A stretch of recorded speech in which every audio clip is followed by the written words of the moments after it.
മെഡോക്കിന്റെ Param Sundari. Param Sundari release ആവുന്നതിന് മുമ്പ് അതിന്റെ ടീസർ, ട്രെയിലർ തുടങ്ങിയ കാര്യങ്ങളൊക്കെ ഇറങ്ങിയപ്പോൾ തന്നെ ഈ സ്റ്റീരിയോടൈപ്പിക്കലായിട്ട് മലയാളികളെ കാണിക്കുന്നു എന്നുള്ള പേരിൽ ഒരുപാട് വിമർശനങ്ങളൊക്കെ നമ്മൾ ഒരുപാട് സോഷ്യൽ മീഡിയയിലൊക്കെ കണ്ടതാണ്. അപ്പൊ ആ മലയാളികളെ ഏത് രീതിയിലാണ് ചിത്രീകരിച്ചിരിക്കുന്നതെന്ന് ഞാൻ പറയാം. അതിനു മുമ്പ് എനിക്ക് ഈ സിനിമ കണ്ടപ്പോൾ ഉണ്ടായ ഒരു തോന്നലാണ്. അതായത് ഈ ബോളിവുഡിൽ തന്നെ അല്ല, ഓൾമോസ്റ്റ് എല്ലാ ഇൻഡസ്ട്രിയിലും ഈ ലവ് സ്റ്റോറീസ്, റൊമാൻറ്റിക് കോമഡീസ് എന്നുള്ളൊരു സംഭവം എടുക്കുമ്പോൾ അതിന് ടിപ്പിക്കലായിട്ട് ഒരേ ഒരു കഥയേ ഉള്ളൂ. ഞാൻ വീണ്ടും വീണ്ടും ആലോചിക്കുകയായിരുന്നു. ഇപ്പൊ ദുൽഹനിയ ലേ ജായെങ്കിൽ എനിക്ക് തോന്നുന്നു അതാന്ന് തോന്നുന്നു. അതിന് ശേഷം വന്നില്ല. പിന്നെ അതിനുശേഷം പ്യാർ കിയാ തോ ഡർനാ കിയാ, ഒരുപാട് പടങ്ങളുണ്ട്. പല ഭാഷകളിൽ, പല രീതിയിൽ, പല വിധത്തിൽ.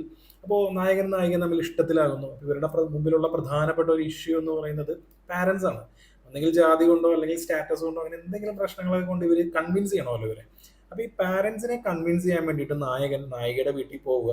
അവിടെ അച്ഛനോ അല്ലെങ്കിൽ ചിലപ്പോൾ ബ്രദറോ അങ്ങനെ ആരെങ്കിലും ഒക്കെ കാണും. അപ്പോൾ അവരെ കൺവിൻസ് ചെയ്യാൻ വേണ്ടി പല കാര്യങ്ങൾ ചെയ്യുന്നു.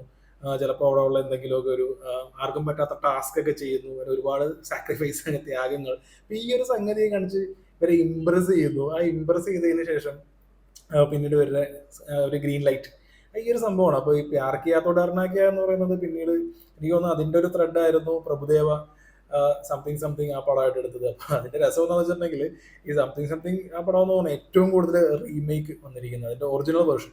അപ്പോൾ സംതിങ് എന്ന് പറയുന്നത് തമിഴ് വേർഷനാണ്, ഞാൻ ആദ്യം കണ്ടതാണ്. അപ്പോൾ അത് പിന്നീട് ഹിന്ദിയിലേക്കും വന്നു. രാമയ്യ വസ്താവയ്യ എന്ന് പറഞ്ഞ് ശ്രുതി ഹാസനൊക്കെ ആയിരുന്നു അതിനകത്ത് ഉണ്ടായിരുന്നത്. അപ്പോൾ ഈ പ്യാർ കിയാ തോ ഡർനാ കിയയുടെ തന്നെ ഒരു സെയിം പ്ലോട്ടൊക്കെ തന്നെയാണ്. എന്നാൽ ഇതൊക്കെ ഇൻസ്പയർ ആയിരിക്കുന്നതെല്ലാം ദുൽഹനിയ ലേ ജായെങ്കിൽ ഇതുപോലുള്ള ഒരുപാട് പടങ്ങളുണ്ട്. ഇപ്പോൾ സൂര്യയുടെയും ജ്യോതികയുടെയും ഒരു പടമുണ്ട്. പിന്നെ ജോഡി, പ്രശാന്തിന്റെ ഒരു പടം, അങ്ങനെ കുറെ കുറെ പടങ്ങളുണ്ട്. തെലുങ്കിലാണെന്നുണ്ടെങ്കിൽ ഇഷ്ടം പോലെ കാണും. അപ്പോൾ ഈ ഒരു സംഭവം തന്നെയാണ് ആക്ച്വലി നമ്മളുടെ പരമസുന്ദരി എന്ന് പറയുന്നത്. അപ്പോൾ എനിക്ക് പരമസുന്ദരി കണ്ടപ്പോൾ പെട്ടെന്ന് ഓർമ്മ വന്നത് കാളിദാസ് ജയറാം നായകനായിട്ടുള്ള ഹാപ്പി സർദാർ എന്ന് പറയുന്ന ഒരു പടമാണ്. അപ്പോൾ അത് കണ്ടിട്ടുണ്ടോ എന്ന് അറിയില്ല എല്ലാവരും. ഞാൻ തിയേറ്ററിൽ കണ്ടതായിരുന്നു ഒബ്രോൺ മോളിൽ PVR-ൽ. പഴയ സിനിമാക്സ് ആണ്, ഇപ്പോഴത്തെ PVR.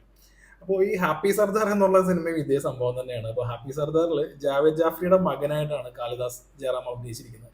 പുള്ളി ഒരു സർദാറാണ്. അപ്പൊ അങ്ങനെ വരുന്നു കേരളത്തിലുള്ള ഒരു പെൺകുട്ടി. എനിക്ക് തോന്നുന്നു ആ സിനിമയിലാണെന്ന് തോന്നുന്നു ഈ പെൺകുട്ടി ജ്ഞാനായ വിഭാഗം അങ്ങനെ എന്തോ ആണെന്നാണ് എൻ്റെ ഓർമ്മ. ഞാൻ ഒറ്റത്തവണയെ കണ്ടിട്ടുള്ളൂ. അത്ര പോപ്പുലർ പടമൊന്നും അല്ലല്ലോ, അതുകൊണ്ട് കറക്റ്റായിട്ട് ഓർമ്മ കിട്ടുന്നില്ല. അങ്ങനെ അവരെ ഇംപ്രസ് ചെയ്യിക്കാൻ വേണ്ടി ഒരു വള്ളംകളി സംഭവങ്ങളൊക്കെ ഇങ്ങനെയുണ്ട്. അപ്പൊ ഈ പരമസുന്ദരി എന്ന് പറയുന്ന സിനിമയിലാണെന്നുണ്ടെങ്കിൽ ഒരു ഡേറ്റിംഗ് ആപ്പാണ്. അതായത് സോൾമേറ്റിനെ കണ്ടെത്താനുള്ള ശ്രമവും കാര്യങ്ങളൊക്കെ ആയിട്ട് ഈ പരം എന്ന് പറയുന്ന പുള്ളി ഒരു ബേസിക്കലി ഒരു പഞ്ചാബിയാണ്.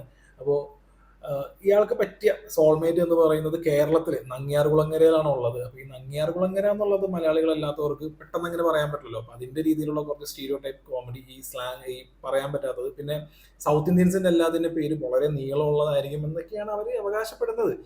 ചിലപ്പോൾ നമ്മളുടെ ഈ ഇനീഷ്യൽസിന്റെ എക്സ്പാൻഷനും കാര്യങ്ങളും ഒക്കെ നോക്കുകയാണെന്നുണ്ടെങ്കിൽ ഓക്കെ ആയിരിക്കും. അവിടെ ഈ കപൂർ എന്നൊക്കെ പറയുന്ന പോലെ അവർക്ക് ജസ്റ്റ് ഒരു അവരുടെ ജാതി പേര് അത് മാത്രമായിരിക്കും അവർ എല്ലാ തലമുറകളിലായിട്ടും വരുന്നത്. നമുക്ക് നമ്മുടെ വീട്ടുപേര്, പിന്നെ ജാതി ഉണ്ടെങ്കിൽ ജാതി, അല്ലെങ്കിൽ അച്ഛന്റെ പേര്, ഇതൊക്കെ കൂടി എല്ലാം കൂടി വരുമ്പോൾ പാസ്പോർട്ടിൽ വലിയ നീളമുള്ള പേരായിരിക്കും, ഇൻക്ലൂഡിങ് എൻ്റെ അടക്കം അങ്ങനെ തന്നെയാണ്. അപ്പോൾ ഈ സംഭവങ്ങളൊക്കെ വെച്ചിട്ടുള്ള കുറച്ച് സംഭവങ്ങളൊക്കെയാണ് ഇതിനകത്ത് കോമഡി എന്നുള്ള രീതിയിലൊക്കെ കാണിക്കുന്നത്. അപ്പോൾ ഈ മലയാളികളുടെ സ്റ്റീരിയോടൈപ്പിക്ക് തുടങ്ങുന്നത് എങ്ങനെയാണെന്ന് വെച്ചിട്ടുണ്ടെങ്കിൽ ഈ പടത്തിൽ നങ്ങ്യാർകുളങ്ങര എന്നുള്ളത് ആ ഒരു പേര് വായിക്കാൻ പറ്റാത്തതിന്റെ അതിൽ തുടങ്ങി. പിന്നെ ഫ്ലൈറ്റിൽ കയറാൻ നേരത്ത് ഒരാളെ കാണുമ്പോൾ തന്നെ അയാൾ മലയാളി ആയിരിക്കും എന്ന് അവർ തന്നെ അങ്ങ് ഊഹിക്കുകയാണ്. അപ്പോൾ ഈ മലയാളീസ് എന്ന് പറയുന്നത് ഇപ്പോൾ എല്ലാവർക്കും ഫേഷ്യലി ആ ഒരു ലുക്ക് കൊണ്ട് ഇയാൾ മലയാളി ആയിരിക്കും എന്ന് പറയുന്ന കോമഡി. അത് കഴിഞ്ഞിട്ട് പിന്നെ കൊച്ചിൻ എയർപോർട്ട് വേറെ ഏതോ സ്ഥലമാണ്, ശരിക്കുള്ള എയർപോർട്ടൊന്നും അല്ല, കൊച്ചിയിലുള്ള. അപ്പൊ അവിടെ വന്നിട്ട് ഒരു ടാക്സി ഡ്രൈവർ കാലത്ത് തന്നെ വെള്ളമടിക്കുന്നു. അങ്ങനെയുള്ള ഒരു കള്ള്, അത് വെള്ളമടിക്കാനുള്ള പ്രത്യേകത എന്ന് വെച്ചിട്ടുണ്ടെങ്കിൽ നമ്മളുടെ ബിവറേജസ് കോർപ്പറേഷൻ എത്ര രീതിയിലുള്ള എന്തൊക്കെ സംഭവങ്ങൾ ഇറക്കുന്നുണ്ട്. പക്ഷെ ഈ സിനിമയിൽ കാണിക്കുന്ന എല്ലാവരും ഈ കള്ള്, അതായത് ചില്ലും കുപ്പിയിൽ കള്ള്, ഇതുപോലുള്ള ഒരു ബോട്ടിലുണ്ടല്ലോ, ഈ ബോട്ടിൽ നിറച്ച് കള്ള് കുടിച്ച് ആക്കുന്നു. അത് കക്ഷത്തിൽ വെച്ച് പിന്നെ മുണ്ടുരിഞ്ഞു പോയി, അങ്ങനെ രീതിയിലുള്ള പല സംഭവങ്ങളൊക്കെയാണ്. പിന്നെ ദേഷ്യം വന്നു കഴിഞ്ഞിട്ടുണ്ടെങ്കിൽ നായിക തെങ്ങുപുറത്ത് കയറുന്നു, അങ്ങനത്തെ കുറച്ച് സംഭവങ്ങളൊക്കെ ഉണ്ട് ഈ പടത്തിൽ. അപ്പൊ ഈ സ്റ്റീരിയോടൈപ്പിക്കൽ സംഭവങ്ങളിൽ നിന്ന് മാറി നമ്മൾ ആസ് എ ഫിലിം എന്നുള്ള രീതിയിൽ നോക്കുകയാണെന്നുണ്ടെങ്കിൽ തന്നെ ഒന്നുമില്ല. ഒന്നാമത്തെ കാര്യം, ഇതിനകത്തൊരു ടിപ്പിക്കൽ മലയാളി പെൺകുട്ടിയായിട്ട് ജാൻവിനെ ഇവിടെ കാസ്റ്റ് ചെയ്തിരിക്കുന്നുണ്ട്. അപ്പോൾ ഈ ജാൻവി എന്ന് പറയുന്ന ഒരു ആക്ട്രസിന്റെ പെർഫോമൻസ് മലയാളിയായിട്ട് ഞാൻ എൻ്റെ റിട്ടേൺ റിവ്യൂവിൽ ഞാൻ എഴുതിയിരിക്കുന്നത് അത് ജിബറിഷനാണെന്നാണ്. കാരണം അത് പുള്ളിക്കാരി പറഞ്ഞ ലാംഗ്വേജ് ഏതാണെന്ന് മലയാളമല്ല, ഉറപ്പാണ്. പിന്നെ ഈ സിനിമയിൽ രഞ്ജി പണിക്കറിന് ഒരു അമ്മാവൻ റോളാണ്. അപ്പോൾ ഈ അമ്മാവനെ നായിക വിളിക്കുന്നത് അമ്മാവൻ എന്നാണ്. നമ്മൾ മലയാളികൾ അമ്മാവ എന്നല്ലേ വിളിക്കുള്ളൂ, അല്ലാതെ അമ്മാവൻ എന്ന് വിളിക്കും. അങ്ങനത്തെ കുറെ കാര്യങ്ങളൊക്കെ ഉണ്ട്. പിന്നെ ഇതിനകത്ത് ശാന്തിസ് ഹോസ്പിറ്റലോ അങ്ങനെ എന്തോ ഉള്ളത്, അപ്പോൾ ശാന്തി അങ്ങനെ എന്തോ ആണ്. അപ്പോൾ അത് ഗൂഗിൾ ട്രാൻസ്ലേറ്റർ ഒക്കെ നോക്കി എടുക്കാൻ നേരത്ത് സാന്ത സാന്താസ് ഹോസ്പിറ്റൽ എന്നൊക്കെ പറഞ്ഞിട്ടാണ് ഈ സാശ അങ്ങനെയുള്ള കുറച്ച് കൺഫ്യൂഷനൊക്കെ ഇവർക്ക് ഉണ്ട്.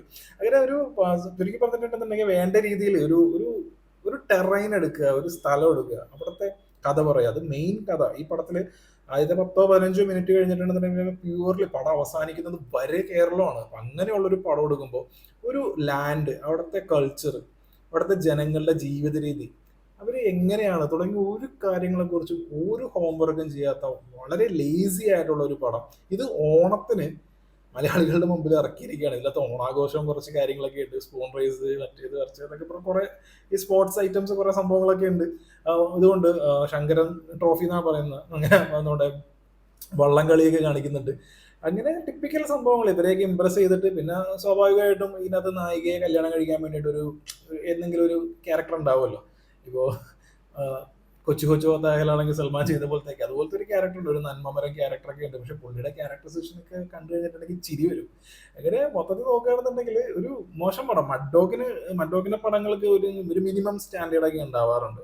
പക്ഷെ ഇത് നോക്കുകയാണെന്നുണ്ടെങ്കിൽ ഇത് തീരെ ഇങ്ങനെ ഒരു പടം എടുക്കാൻ വേണ്ടി കൊടുക്കും ഇവർക്കൊരു ശരിക്കും പറഞ്ഞിട്ടുണ്ടെങ്കിൽ സൈഡിൽ വരുന്ന രഞ്ജി പണിക്കര്, പിന്നെ ആനന്ദ് മന്മഥൻ, പിന്നെ തൻവീർ റാമുണ്ട്, അങ്ങനെ കുറെ മലയാളി ക്യാരക്ടേഴ്സ് അഭിനയിക്കുന്നതെല്ലാം മലയാളികൾ തന്നെയാണ്. പിന്നെ ഒരു നല്ല മലയാളി നടി ഇതിനകത്ത് ക്യാസ്റ്റ് ചെയ്തിട്ടുണ്ടെങ്കിൽ നല്ല രീതിയിൽ അഭിനയിക്കാൻ അറിയുന്നു. ഇപ്പോൾ ജാൻവിയുടെ കാര്യം പറയുകയാണെന്നുണ്ടെങ്കിൽ ജാൻവി എനിക്ക് തോന്നുന്നു ഗുഞ്ചൻ സക്സേന എന്ന് പറഞ്ഞ പടത്തിൽ മാത്രമാണ് പുള്ളിക്കാരി എന്തെങ്കിലുമൊക്കെ ഒരു എഫേർട്ട് എടുത്തിട്ട് അഭിനയിച്ചായിട്ട് കാണുന്നുള്ളൂ. സിദ്ധാർത്ഥിന്റെ കാര്യം പിന്നെ പറയാൻ വേണ്ട, സിദ്ധാർത്ഥ് ഈ ലീഗിലല്ല. ഷെയർഷാ പോലത്തെ പടങ്ങളിലൊക്കെ പുള്ളി അത് നല്ല രീതിയിൽ ചെയ്തിട്ടുണ്ടെന്നല്ലാതെ ഏത് പെർഫോമൻസ് വൈസ് ആണെങ്കിലും വളരെ മോശം. അങ്ങനെ ഒരു ശരിക്കും പറഞ്ഞാൽ ഒരു കൾട്ട് പടമാണ്. ഇതിങ്ങനെ കുറച്ച് കഴിയും നമുക്ക് പടം തുടങ്ങുമ്പോൾ തന്നെ മനസ്സിലാവും ഇത് എന്തൊക്കെയാണ്, ഏത് രീതിയിലാണ് പോകുന്നത് എന്നുള്ളത്. പിന്നെ എല്ലാവരും ഓളത്തിൽ അങ്ങ് എൻജോയ് ചെയ്യാം, അത്രേ ഉള്ളൂ.